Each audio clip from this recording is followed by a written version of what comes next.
नमस्कार. ध्रुव खुरे यांची काही प्रेमपत्रे सादर करणार आहे.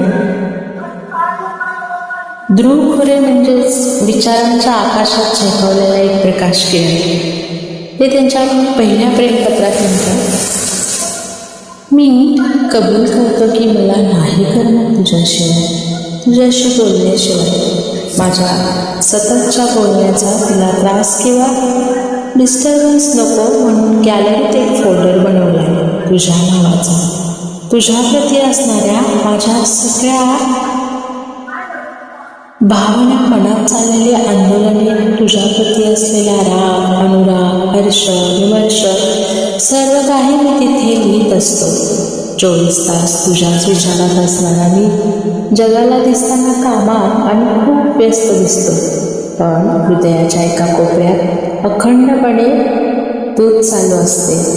तुझ्या विचारांनी थकून जेव्हा शांत बसण्याचा केविलवाना प्रयत्न करतो, तेव्हा अधिकच तुझ्याजवळ येऊ लागतो.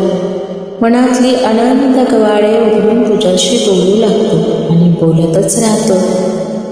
एक गहिरा सागर आहेस तू, त्याचा अथांग किनाराही तूच, आणि सतत उफाळणाऱ्या लाटाही तुझ्यासाठी असतात. कसा दूर जाऊ मी? एक अस्तित्वाला वेढणारे भिरभिरते वादळ, अंतरातले जे कधी शमत नाही, आणि मी एखाद्या पाचोळ्यासारखा त्यामध्ये भिरभिरत राहतो.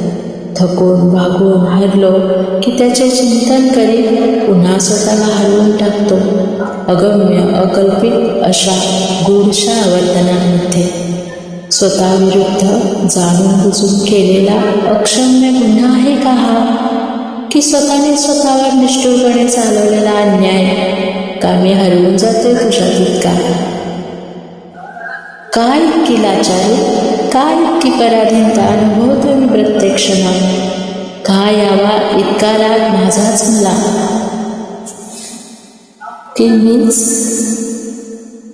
की मीच व्हावे अपराधी आणि मीच स्वतःचा वकीलही, आणि तुझी लाच स्वीकारून तुझ्या बाजूने निर्णय देणारा न्यायाधीश देखील मीच. निकाल हा नेहमी तुझ्या बाजूने ठरलेला असतो.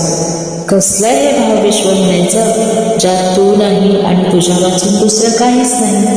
काय आहे हे आणि का आहे? सारेच प्रश्न अनुत्तरित, लफडीत उत्तरं प्रार्थनांच्या मिटल्या मुठीत. फक्त प्रश्न उमटत राहतात माझ्या शांत निवांत क्षणाच्या मिटल्या ओटी.